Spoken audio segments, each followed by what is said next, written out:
Natapos ang ating last chapter sa Dandaden, kung saan matagumpay na natalo nila si Turbo Granny, gamit ang mga charms at charm nails na nilagay ng lola ni Momo.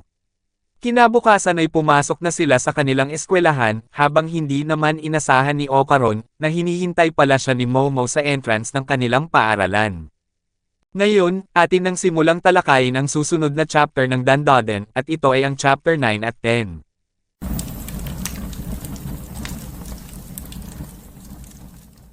Nagsimula ang chapter, kung saan parehong namumula ang kanilang mga pisngi, habang papasok sila ng eskwelahan. Nang makarating na si Momo sa kanyang klase, ay nagpaalam na sila sa isa't isa. Si Ocaron ay pumasok na din sa kanyang klase, ngunit bigla itong bumagsak, dahil binangga siya ng estudyanteng lalaki at sinabi, na umalis ka sa daraanan ko. Ang babae namang nakaupo sa lamesang nasa tabi ni Ocaron ay pinaalis siya, dahil nakakagulo daw siya sa kanya. Agad na umalis si Ocaron at umupo sa kanyang desk. Sinabi ni Ocaron sa kanyang isipan na hindi nila ako kayang guluhin, kahit gaano pa sila kalupit sa akin sa mga sandaling ito, kaya kung patawarin ang lahat dahil nakatagpo ako ng isang kamangha-manghang bagong kaibigan. Bigla namang tinamaan ng bola sa ulo si Ocaron ng kanyang mga kaklase na nagpapasahan ng bola, ngunit sinabi niya sa kanyang sarili na handa akong palampasin yan. Inilipat ang scene kay Momo, kung saan parang nag-iisip ito ng malalim. Kinukuha naman ang atensyon niya ng kanyang mga kaklase, ngunit hindi niya ito napapansin at parang nasa ibang lugar daw ito. Sinabi ng kanyang isang kaklase na ang weird. Hindi siya sumagot sa akin sa line, tapos sinasabi niya na wala daw ang phone niya o kung anuman, at saka hindi pa siya pumasok sa eskwela kahapon. Sinambit naman ng isa na hindi kaya siya bumalik sa ex niya, sa tingin mo. Sinaad ng isa na totoo ba? Tapos iniwan na siya ng tuluyan, nawala ng kontrol at binasag ang phone niya, habang sinabi naman ng kausap niya na maaari. Inihiga ni Momo ang kanyang ulo sa kanyang desk habang sinabi ng kanyang kaklase na ayan. Oras na ng panghihina. Sinaad naman ng isa pang kaklase ni Momo na parang kapag pinahirapan ka ng mga alaala ng nakaraan. Napabuntong hininga si Momo na ikinagulat ng kanyang mga kaibigan, habang sinabi ni Momo sa kanyang sarili, na gusto kong pag-usapan ang mga tungkol sa alien. Ibinalik ang scene kay Ocaron, kung saan ginuguhit niya ang bound spirit at sinabi sa kanyang isipan, na gusto kong makipag-usap kay Aya Sesan, tungkol sa mga multo at iba pang bagay. Kaninang umaga ay sobrang stressed ako, na hindi ko ma-replyan ang kahit anong sinabi niya. At sobrang dami niyang tanong, Takakura Ken, ang bobo mo. Ang tanga-tanga mo.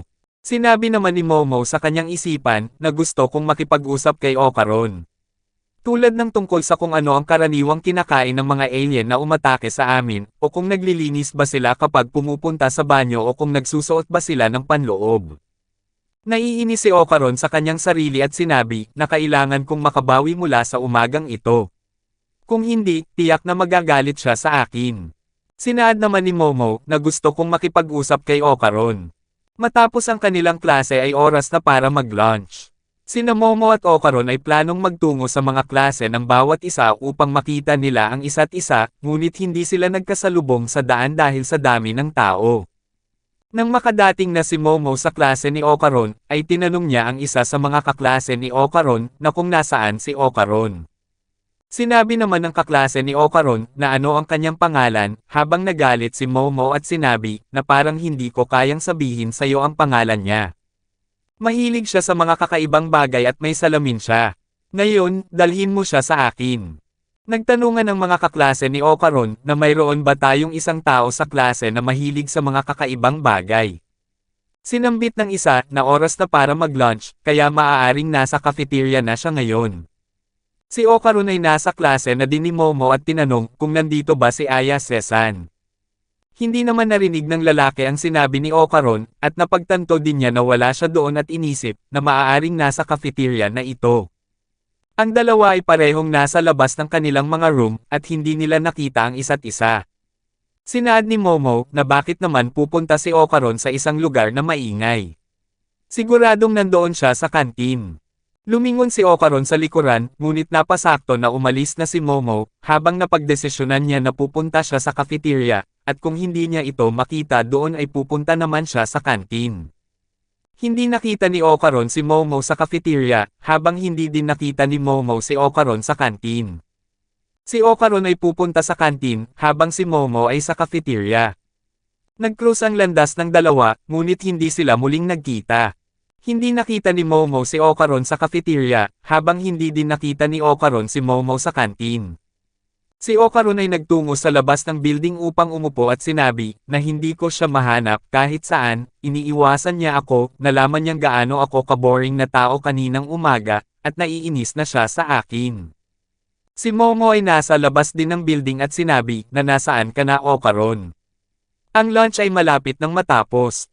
Ang bawat isa sa kanila ay nasa kabila lang ng daan, at sinabi ni Okaron, na nasa masamang sitwasyon ako, habang sinaad ni Momo, na napag-isip-isip ko, na marahil masama talaga ang mood niya kanina.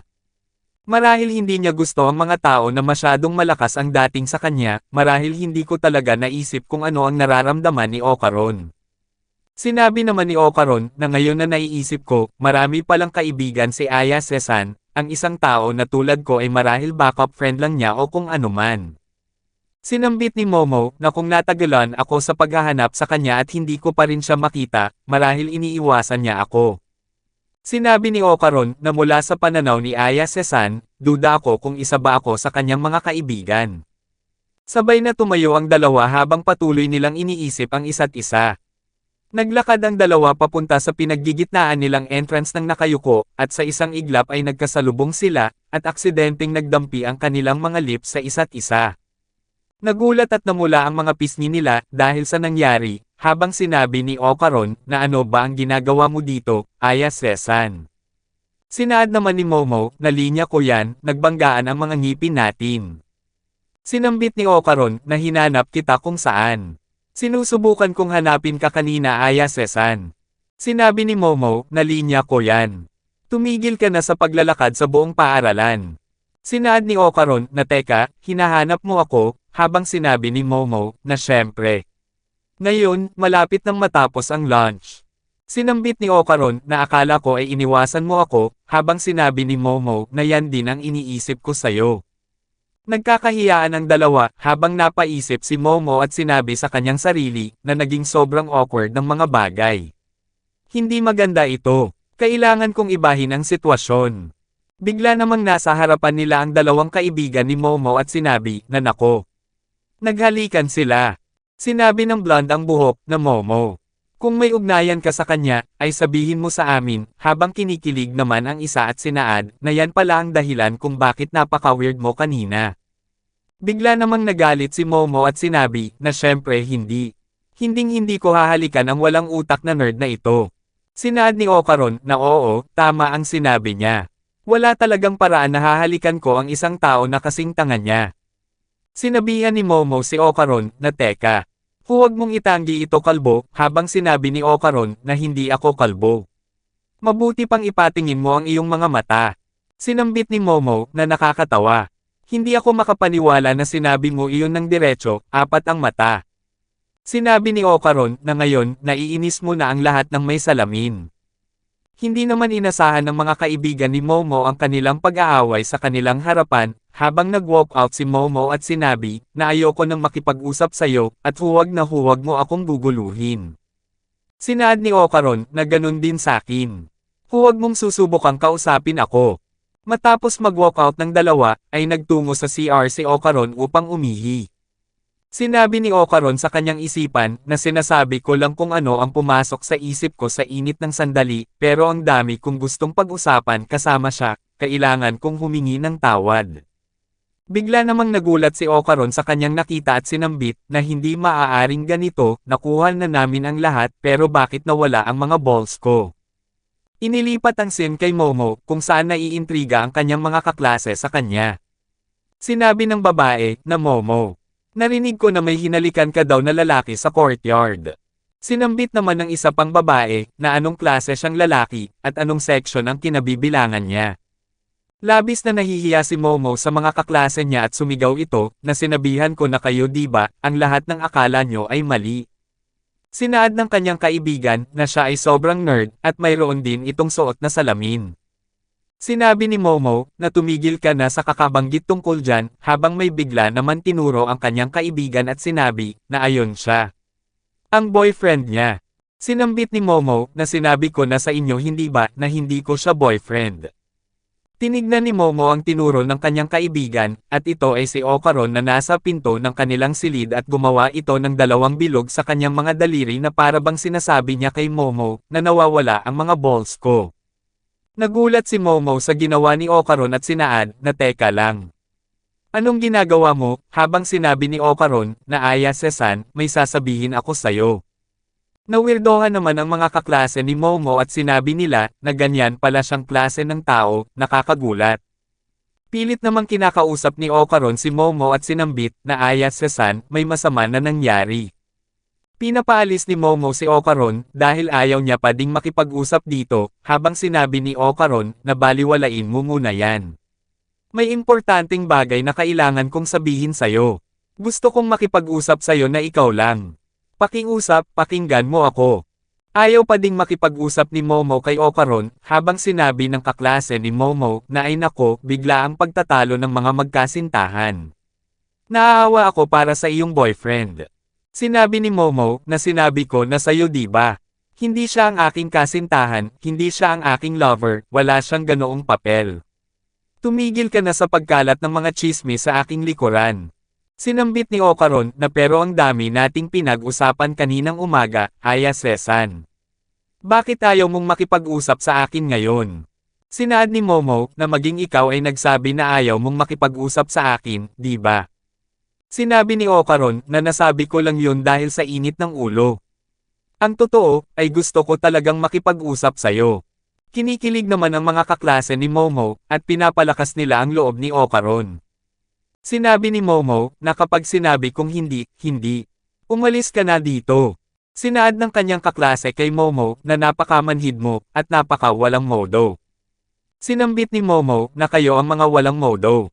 Tumigil na kayo sa kakakalat ng mga chismis at kung ano-ano pa. Napayuko si Okaron at sinabi sa kanyang isipan, na talaga bang nakakahiya na maging kaibigan ako.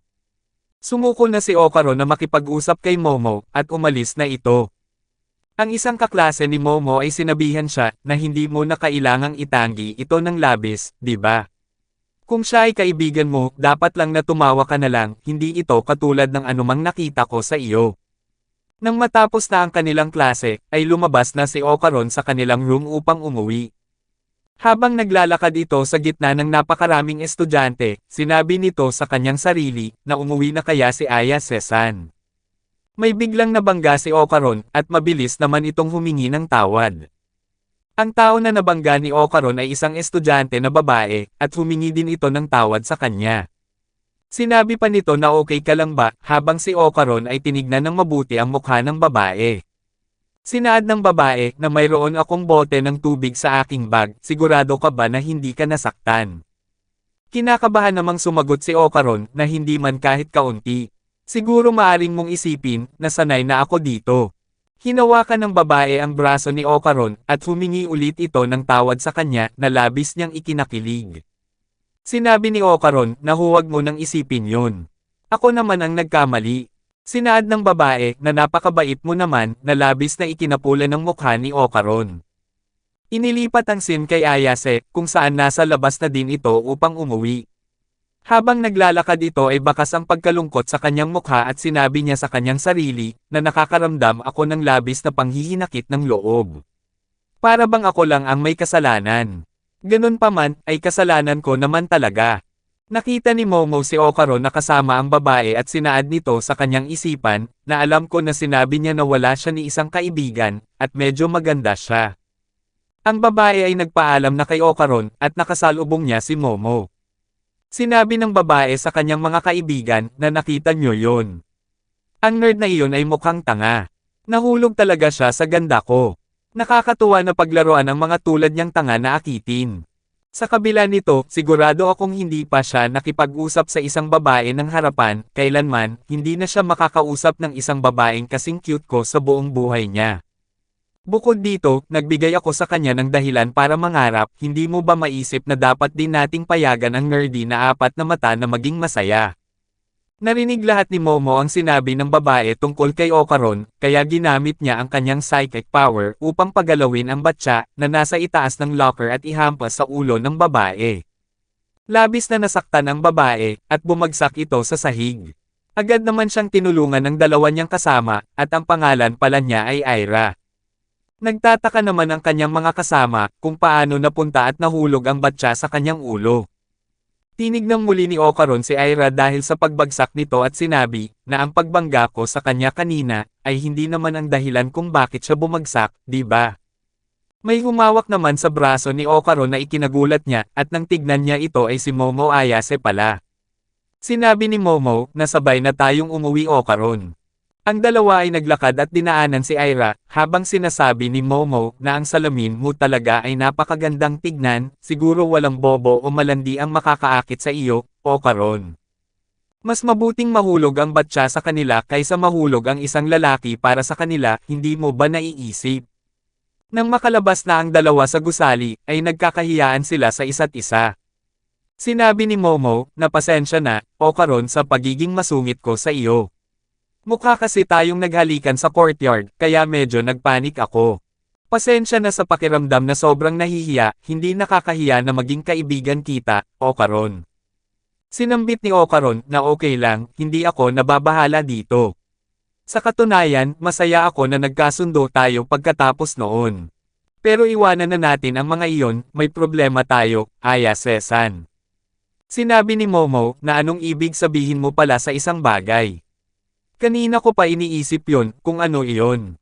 Sinaad ni Okaron na huminahon ka lang at pakinggan mo ako. Di ba natalo natin si Turbo Granny, tama? Sinambit ni Momo na syempre oo. Nagbigay din tayo ng panalangin at nag-alay ng mga bulaklak at inumin, dagdag pa dito, ay naalis natin ang iyong sumpa at nakuha na ang iyong bagay pabalik. Sinabi ni Okaron na nawala na. Ang mga bola ko ay nawawala. Makalipas ang ilang oras, ay nagtungo ang dalawa sa bahay ni na Momo. Labis na natatawa si Momo sa nangyari sa mga bola ni Okaron. Sinabi ng kanyang lola na kaya kita sinabihan na ipakita mo ito sa akin, di ba? At bakit hindi mo ito namalaya na nawawala na pala sa umpisa pa lang? Patuloy lang sa pagtawa si Momo, habang sinabi ni Okaron na tumigil ka na sa pagtawa, Ayase-san.